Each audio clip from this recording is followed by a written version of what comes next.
السلام علیکم ورحمۃ اللہ وبرکاتہ۔ الحمد للہ والصلاة والسلام علی اشرف الانبیاء والمرسلین وعلی آلہ وصحبہ اجمعین ومن تبعہم بإحسان الی یوم الدین، اما بعد۔ اللہ رب العالمین کا شکر اور احسان ہے جس کی توفیق سے الحمدللہ ہم لوگ اللہ رب العالمین کے اس مبارک گھر میں دین اسلام کا سب سے اہم ترین موضوع، اہم ترین ٹاپک عقیدے کا ٹاپک ہے۔ اس سے متعلق ہم لوگ اللہ کے فضل و کرم سے کتاب و سنت کی روشنی میں بہت ساری باتیں سیکھنے کی کوشش کر رہے ہیں۔ اللہ تبارک و تعالیٰ سے دعا کریں کہ رب کریم ہم تمام لوگوں کو دین کے علم سے آراستہ و پیراستہ فرمائے۔ اللہ تعالی ہم سب کو دین کے علم کے مطابق عمل کی توفیق عطا فرمائے، آمین۔ ہمارا یہ جو درس کا سلسلہ ہے، آپ جانتے ہیں کہ ایمان کے ارکان پر چل رہا ہے۔ ایمان کے ارکان 6 ہیں۔ نمبر 1 اللہ پہ ایمان لانا، نمبر 2 اللہ کے فرشتوں پر، نمبر 3 اللہ کی کتابوں پر، نمبر 4 اللہ کے رسولوں پر، نمبر 5 آخرت کے دن پر، نمبر 6 اچھی بری تقدیر پر۔ اسی کو اسلامی عقیدہ کہا جاتا ہے اور یہ ہمارے بیسس ہیں۔ ان 6 چیزوں پر اگر ہمارا ایمان ہے تو ہم مومن ہیں، مسلمان ہیں۔ لیکن ان 6 چیزوں میں سے کسی ایک کے بارے میں بھی انکار کرنا تو دور کی بات، اگر ذرا برابر بھی 1% بھی اگر ڈاؤٹ ہے تو مسلمان نہیں رہ جاتا، کافر ہو جاتا ہے۔ ایمان کے ان 6 ارکان میں سے ایک رکن اللہ پر ایمان، اس سے متعلق ہم نے تفصیلی طور پر جاننے کی کوشش کی۔ ایمان کے 6 ارکان میں یہ جو پہلا رکن ہے ایمان باللہ، یہ ختم ہو چکا ہے۔ اب دوسرے رکن سے متعلق انشاءاللہ ہم گفتگو کریں گے آپ کے سامنے۔ دوسرا رکن ہے فرشتوں پر ایمان لانا۔ دیکھیے، فرشتوں کو قرآن مجید میں اللہ تعالیٰ نے، نبی صلی اللہ علیہ وسلم نے احادیث میں ملائکہ کہا ہے۔ ملائکہ، یہ لفظ سنے ہوں گے آپ بار بار، ملائکہ، فرشتوں کو ملائکہ اللہ تعالیٰ نے کہا ہے۔ ملائکہ یہ ملکن کی جمع ہے۔ ملکن کا معنی پیغام پہنچانے والا، پیغام پہنچانے والا۔ فرشتوں کو ملائکہ اس لیے کہا جاتا ہے کیونکہ فرشتے اللہ تبارک و تعالیٰ کے حکم کو نبیوں تک پہنچاتے ہیں، اللہ کے احکام کو رسولوں تک پہنچاتے ہیں۔ اسی لیے ان کو رسول بھی کہا گیا۔ اللہ تعالیٰ نے قرآن مجید میں سورہ فاطر کے اندر کہا، الحمدللہ فاطر السماوات والارض جاعل الملائکۃ رسلا، رسول کہا ہے اللہ تعالیٰ نے۔ انبیاء کو بھی رسول کہتے ہیں، فرشتوں کو بھی اللہ تعالیٰ نے رسول کہا ہے۔ انبیاء اکرام انسانوں میں کے رسول ہیں اور فرشتوں کو بھی اللہ تبارک و تعالیٰ نے رسول کہا۔ رسول کا معنی پیغام پہنچانا، یہ سفارت کا کام کرتے ہیں، اللہ تبارک و تعالیٰ کے احکام کو نافذ کرتے ہیں، اسی لیے ان کو اللہ نے رسول کہا ہے۔ یہ ملائکہ کا معنی میں نے آپ کے سامنے ذکر کیا۔ دوسری بات فرشتوں کے ایمان سے متعلق یہ ہے کہ فرشتوں پر ایمان لانا یہ ضروری ہے، واجب ہے، فرض ہے، اور ایمان کے 6 پلرز میں سے ایک اہم پلر ہے۔ اگر وہ ہے تو آپ مومن ہیں، وہ نہیں ہے تو آپ مومن نہیں ہیں۔ اگر ایک انسان، ایک مسلمان اللہ پہ ایمان لاتا ہے، نبیوں پر، رسولوں پر، کتابوں پر، اچھی بری تقدیر پر، آخرت کے دن پر، سب پر ایمان ہے، لیکن فرشتوں کو نہیں مانتا، فرشتوں کے وجود کا انکار کرتا ہے، تو صرف فرشتوں کے انکار کی وجہ سے وہ دائرہ اسلام سے خارج ہو جاتا ہے، اس کا تعلق اسلام سے نہیں رہ جاتا، وہ کافر ہو جاتا ہے۔ اسی لیے اللہ تعالیٰ نے قرآن میں کیا فرمایا، من کان عدوا للہ وملائکتہ ورسلہ وجبریل ومیکائیل فإن اللہ عدو للکافرین۔ اللہ نے کہا جو انسان اللہ کا دشمن ہو، اس کے فرشتوں کا دشمن ہو، ہاں من کان عدوا للہ و ملائکتہ و رسلہ، اس کے رسولوں کا دشمن ہو، جبرائیل امین کا دشمن ہو، میکائیل کا دشمن ہو، اللہ تبارک و تعالی کافروں کا دشمن ہے۔ فإن اللہ عدو للکافرین۔ اس آیت میں آپ غور کیجئے، اللہ نے کہا جو فرشتوں کا دشمن ہے، رسولوں کا دشمن ہے، اللہ کا دشمن ہے، وہ کافر ہے۔ یہاں مطلب یہ ہوا کہ جو آدمی فرشتوں کے وجود کا انکار کرتا ہے، فرشتوں کو نہیں مانتا، وہ مومن نہیں ہے، وہ اللہ کا دشمن ہے، وہ کافر ہے، اسلام سے اس کا کوئی تعلق نہیں۔ اس حالت میں اگر وہ مر جاتا ہے ہمیشہ کے لیے جہنم میں جاتا ہے۔ تو اس ناحیے سے میرے بھائیوں، فرشتوں پر ایمان سے متعلق جانکاری حاصل کرنا ضروری ہے۔ دیکھیے یہ جو ہمارے مسلم لوگوں کے اندر ایک مزاج ہے نا، دنیا کے معاملات میں دنیا کی چیزوں کو بڑی باریکی سے جاننے کی کوشش کرتے ہیں ہم۔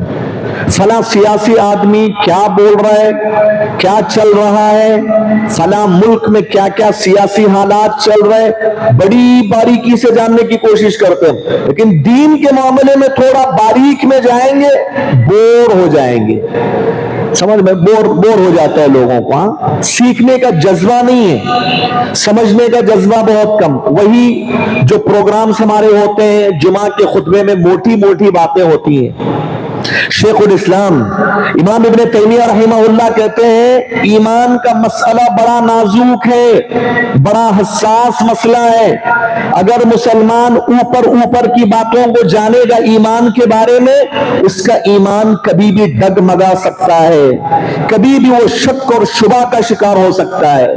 اور جس مسلمان کے پاس عقیدے کا جتنا زیادہ گہرا علم ہوگا، جتنی باریکیوں کا علم ہوگا، وہ اتنا زیادہ مضبوطی کے ساتھ ایمان پر ثابت قدم رہے گا، اس کے اندر شک اور شبہ پیدا ہونے کے چانسز بہت کم ہوتے ہیں۔ لیکن وہ مسلمان جو اوپر کی باتوں کو جانتا ہے، گہرائی سے نہیں جانتا، کبھی بھی وہ ڈگمگا سکتا ہے، شک اور شبہ کا شکار ہو سکتا ہے۔ میرے بھائی، اگر انسان مرنے سے پہلے سب کچھ کیا، حج کیا، عمرے کیا، نمازیں پڑھی، قربانیاں دیا، صدقات کیے، سب کچھ کیا، مرنے سے جسٹ پہلے اگر فرشتوں کے بارے میں ذرا برابر بھی شک کا شکار ہو گیا، فرشتے ہیں یا نہیں ہیں، اگر شک میں مبتلا ہو کے مر گیا تو کفر کی حالت میں اس کی موت شمار ہوتی ہے، جہنم میں جائے گا ہمیشہ کے لیے۔ ایمان کے مسئلے کو، عقیدے کے مسئلے کو معمولی نہیں سمجھنا میرے بھائی۔ اگر آپ کے دل میں کسی بھی دن ذرا برابر بھی شک پیدا ہوا نا اللہ کے بارے میں کہ اللہ ہے یا نہیں ہے، آپ کافر ہو جائیں گے۔ اسی حالت میں آپ مر گئے تو جہنمی۔ شک سے بھی آدمی کافر ہو جاتا ہے، شک بھی نہیں، 100 کو 100% یقین رکھنا چاہیے ایمان کے ان 6 ارکان پر، غیبی چیزوں پر۔ تو لہذا فرشتوں پر ایمان یہ فرض ہے، ضروری ہے۔ فرشتوں کے وجود کا انکار کی وجہ سے آدمی دائرہ اسلام سے خارج ہو جاتا ہے۔ قرآن مجید میں اللہ تعالیٰ نے ایک اور جگہ کہا وَمَن يَكْفُرْ بِاللَّهِ وَمَلَائِكَتِهِ وَرُسُلِهِ وَجِبْرِيلَ وَمِيكَائِيلَ، دوسری جگہ اللہ نے کہا جو آدمی فرشتوں کا انکار کرتا ہے وہ مومن نہیں ہو سکتا، وہ مسلمان نہیں ہو سکتا۔ اب سوال یہ ہے فرشتوں پر ایمان کا کیا مطلب ہے، کیا طریقہ ہے ایمان لانے کا فرشتوں پہ؟ اس سلسلے میں باتیں بہت ساری ہیں، انشاءاللہ ایک ایک کر کے آپ کے سامنے میں تفصیل ذکر کروں گا، لیکن مختصر انداز میں علماء کرام نے فرشتوں پر ایمان کے سلسلے میں 4 باتوں کا ذکر کیا ہے۔ کتنی باتوں کا؟ 4 باتوں کا، لیکن باتیں بہت ساری ہیں، لیکن علماء نے کوشش کی ہے سمجھانے کے لیے، مختصر انداز میں اس کو بیان کرنے کے لیے۔ سب سے پہلی چیز یہ ہے کہ سب سے پہلے نمبر پر ایک مسلمان کے دل میں یہ یقین اور عقیدہ ہونا چاہیے کہ فرشتے موجود ہیں۔ کیا ایمان ہونا چاہیے؟ فرشتے موجود ہیں، وہ اللہ کی نورانی مخلوق ہے۔ نورانی مخلوق کا مطلب اللہ نے ان کو نور سے پیدا کیا ہے، اللہ نے ان کو نور سے پیدا کیا۔ انسانوں کو مٹی سے پیدا کیا،